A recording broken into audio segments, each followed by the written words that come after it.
They say safety rules are written in blood. Every checklist, every inspection, every so-called delay in the workplace exists because somewhere, at some point, somebody got hurt when it wasn't followed. But what happens when a boss decides those rules don't matter? What happens when cutting corners isn't just encouraged, but demanded? That's exactly what happened to me. I worked at a warehouse big enough to swallow 3 football fields. Forklifts buzzed like bees, crates stacked higher than our heads, conveyor belts rattling nuts.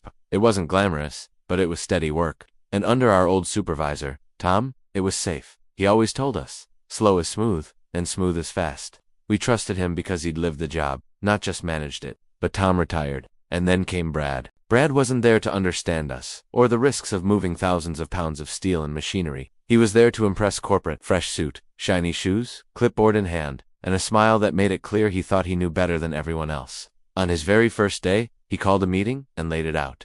No more unnecessary delays. No more wasting time on inspections. From now on, it's speed above everything else. We tried to warn him. We told him inspections weren't delays, they were life insurance. He waved us off like children, smirking. I'm not here to babysit grown men. Do your jobs. Just faster. And that was the moment everything changed. Because fine, if he wanted us to skip safety checks, if he wanted speed over sense, we'd give him exactly what he asked for. At first it looked like his way worked. Production moved faster than ever. Crates flew across the floor, forklifts never stopped, and corporate numbers skyrocketed. Brad strutted like a hero. But behind those numbers, cracks were forming. Machines groaned, accidents multiplied, and the tension among workers grew heavier every day. And then, one Friday afternoon, the inevitable happened. 1,000 pounds of machinery came crashing to the floor, and in that moment, Brad's entire empire of efficiency began to collapse. Brad's so-called efficiency revolution began on a Monday morning. He strutted across the warehouse floor in shiny shoes that had never seen a drop of oil, carrying that smug clipboard like it was a sword. Gathering us around, he spoke with the confidence of someone who'd read more spreadsheets than safety manuals. From this day forward, he announced, every delay will be logged. I want maximum throughput. No more wasting time with unnecessary checks. If I catch anyone slowing down, we'll have a conversation about whether this is the right job for them. His words settled over us like a storm cloud. We all knew exactly what he meant. Cut corners, forget the rules, and move faster. Or risk your paycheck. Nobody said a word, but the unease was thick enough to taste. Here's the thing about warehouse work. It isn't rocket science, but it demands respect. Every machine has its limits. Every crate carries risk. Ignore those limits, and sooner or later, you're gambling with people's lives. Brad didn't see that. To him, deadlines were king. Safety checks were delays, and the bottom line was all that mattered. So, we did what he wanted. We skipped steps. We stopped double-checking. We followed his rules to the letter. That first day felt wrong from the start. Normally, before climbing into a forklift, we'd run through the checklist: brakes, hydraulics, horn, lights. It takes maybe 5 minutes, but those 5 minutes save lives. That morning, straight to the ignition. Engines roared before half the team even buckled their belts. Brad clapped his hands like a proud coach. See, already faster. Sure, faster. But as I listened, I could hear the grind of hydraulics that hadn't been checked in days. It was the kind of sound only seasoned workers notice, and it made the hair on my neck stand up. The same thing happened with the crates. These weren't cardboard boxes from a grocery store. They were steel-framed monsters stacked with industrial parts. Standard practice was to check strapping, make sure pallets were balanced, and add support if needed. Instead, Brad barked, if it looks secure, it is secure. Move it. So we lifted. By noon, mistakes were already piling up. One crate shifted mid-lift and nearly toppled off the forks. Another pallet cracked down the middle, sending splinters skittering across the floor. Normally, we'd stop everything, secure the area, and reset. But Brad waved his arms like an angry referee. Keep moving, don't waste time. And that's exactly what we did. By Tuesday, the problems multiplied. One of the forklifts, long overdue for maintenance, left an oil streak across the concrete floor. I walked up to Brad and said, this one needs to be written up for service. He didn't even look up from his clipboard. We don't have time for paperwork. Keep it running until it dies. So we kept it running. Hours later, it did die, in the worst way possible. The hydraulics failed mid-lift, and half a ton of machinery came crashing down. The impact echoed through the warehouse like a gunshot. Every worker froze where they stood. We'd been lucky. Nobody was under it, but luck doesn't last forever. Brad came storming out of his office, red-faced and shaking. Why wasn't that checked? I pulled my phone out of my pocket and hit play on the recording I'd started the day before. His own voice filled the silence. No more wasting time with unnecessary checks. Keep it running until it dies. For the first time since he arrived, Brad had no comeback. He just stood there, blinking, before barking, get another forklift. So, we did. Wednesday was worse. Without inspections, the conveyor belts started running rough. One jammed when a box split open, scattering bolts across the floor. Normally, we'd shut it down, clean the mess properly, and restart. Brad stormed over and shouted, "Clear it fast, we're behind schedule." So we shoved the debris aside and kept the belts running, bolts and all. By the end of the shift, 2 guys had minor injuries. One twisted his ankle, tripping over loose hardware. Another took a bruising hit to the shoulder when a crate shifted. Nothing life-threatening, but enough to remind us just how quickly things could turn ugly. Thursday morning, Brad called another pep talk. His grin stretched from ear to ear as he told us corporate was thrilled. "We're moving product 20% faster than last week. Keep this up, and this branch will be the model for every warehouse in the company. You're making history here." History. That word made me laugh under my breath. We weren't making history. We were becoming a tragedy waiting to happen. By Friday, the warehouse looked like chaos. Forklifts limped around squealing, pallets groaned under too much weight, and crates were stacked like Jenga towers teetering on collapse. It wasn't work anymore. It was a gamble every time we touched a load. And then, just before the weekend, disaster struck. Rick, one of the most experienced guys on the crew, was unloading a shipment of cast iron motor housings. Each crate weighed nearly a ton. Normally, we'd secure them with straps before lifting, but straps took too long, and Brad had made it crystal clear. No delays. Rick slid the forks under the pallet and lifted. At first, everything looked fine, but halfway up, the pallet splintered like matchwood. The crate tilted, and in slow motion, 1,000 pounds of cast iron began to fall. The crash was deafening. Metal parts burst from the shattered crate, skittering across the concrete like shrapnel. One piece the size of a bowling ball ricocheted off the floor and smashed into the wall with enough force to leave a crater. Silence swallowed the room. Every worker froze. You could have heard a pin drop. Brad's voice finally broke the quiet. His words were shaky, almost panicked. Why wasn't that secured?" I turned and met his eyes. "Because you told us not to waste time." And that was the moment Brad realized the fuse he'd lit was about to reach the dynamite. The real explosion that was still to come. After the crash on Friday, the warehouse felt different. You could sense the tension in the air, the way everyone moved more carefully, eyes flicking nervously toward the stacked crates that now looked less like work and more like ticking bombs. Nobody said it out loud, but we all knew. This wasn't sustainable. Brad, however, acted like nothing had happened. By Monday morning, he was back on the floor, grinning like a politician, shaking hands at a rally. "One mistake doesn't define us," he announced. "What defines us is results, and our numbers. They're better than ever. Better than ever." Sure, we were moving product faster, but we were also one bad slip away from crushing someone under a ton of machinery. Brad didn't see the difference. To him, accidents weren't reality until someone ended up in the hospital. The crew, though, saw things differently. We started exchanging glances, subtle nods, quiet conversations on breaks. There was an unspoken agreement forming. If Brad wanted us to follow his rules to the letter, then that's exactly what we'd do. No warnings, no second guessing, no heroics to save the day. If something looked dangerous but technically wasn't against orders, we'd move it anyway. And so we did. Tuesday morning, another forklift sputtered out. Its brakes had been squealing for days, but nobody dared suggest it be pulled from service. Rick climbed off the seat, shaking his head. "She's done," he muttered. Brad just waved it off.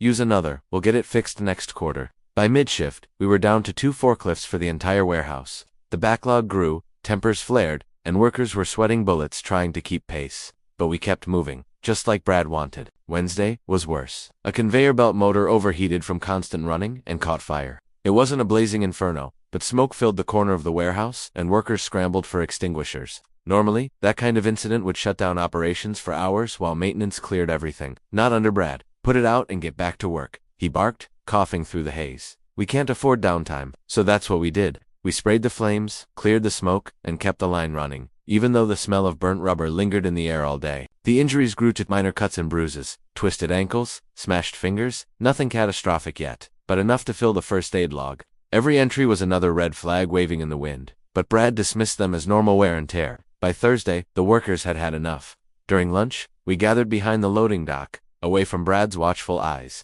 Rick spoke first, his voice low but steady. "He's going to get someone killed." Heads nodded all around. "What can we do?" another guy asked. That's when I pulled out my phone and played back the recordings I'd been making of Brad's speeches. Every reckless order, every dismissal of safety concerns, all captured in his own words. The crew leaned in, eyes widening as they listened. "If corporate comes sniffing around," I said, "we're covered. But until then, we keep doing exactly what he tells us. No more, no less. Let his rules speak for themselves." A murmur of agreement rolled through the group. We weren't rebels, we weren't breaking rules. We were following orders, perfectly. And that was what made it so dangerous for Brad. Friday morning proved us right. A delivery of oversized steel beams arrived, each one stretching 15 feet and weighing close to 1,000 pounds. Normally, we'd unload them with a crane attachment and a team of spotters. But that took time, and Brad wanted speed. Forklifted, he ordered. The driver hesitated. These aren't balanced for forks, they'll slide.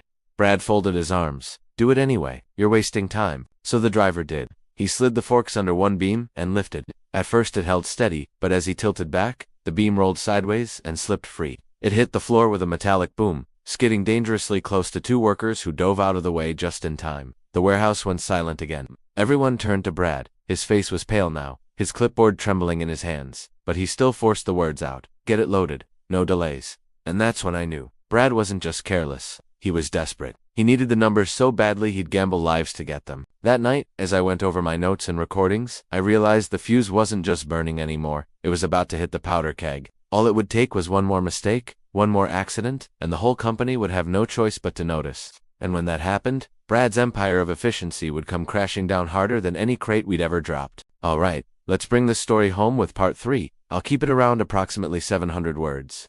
Same narration style, with paragraphs at least 2 lines long. This will be the climax. The big disaster, corporate involvement, and Brad's downfall.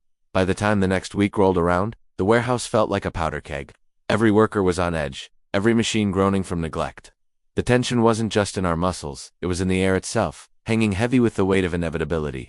We all knew something big was coming, the only question was when. Monday started badly. One of the older forklifts clipped a stack of crates, sending boxers tumbling like dominoes. Luckily the crates were light, filled with plastic fittings, but the mess took nearly an hour to clean up.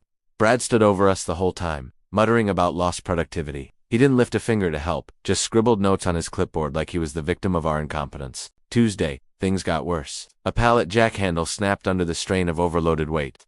The operator stumbled, and the load crashed to the floor, scattering components across the aisle. His shin was cut open by a jagged piece of metal, and he had to be taken to urgent care for stitches. Brad waved it off as clumsiness. But we all knew the truth. That pallet had been double stacked against every safety guideline. We were counting the days until something worse happened, and then Wednesday came. It was mid-afternoon, the hottest part of the day, and the warehouse was buzzing with activity. A shipment of hydraulic pumps had just arrived, heavy, awkwardly shaped, and stacked in towering crates. The kind of load that, under normal procedures, would take hours to secure and unload properly.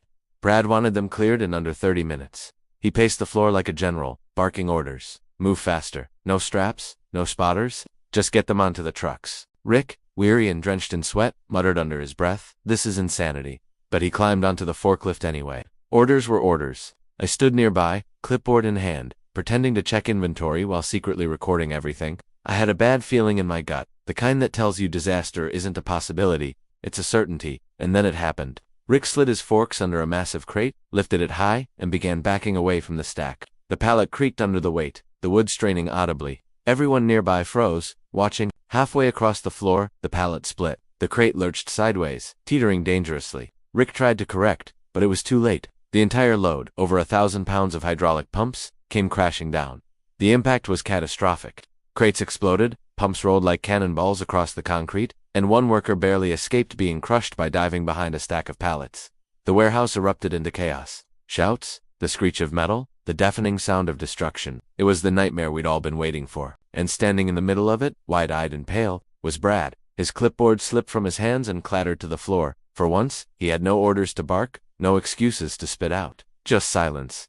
Corporate didn't take long to respond. By the next morning, executives in suits were walking the floor, snapping photos, taking statements, and asking pointed questions. OSHA inspectors followed soon after, their clipboards and cameras documenting every violation in sight. When it was my turn to speak, I handed over my notes. Every purchase order, every ignored maintenance request, every recorded speech of Brad demanding we cut corners. I didn't embellish, didn't dramatize, I just gave them the truth. Brad's truth, in his own words. The look on his face when they played back his recordings? Priceless. He sputtered, stammered, tried to shift blame, but there was no escape. His empire of efficiency was built on sand, and the tide had finally come in. By Friday, Brad was gone. Officially, he'd been terminated for gross negligence.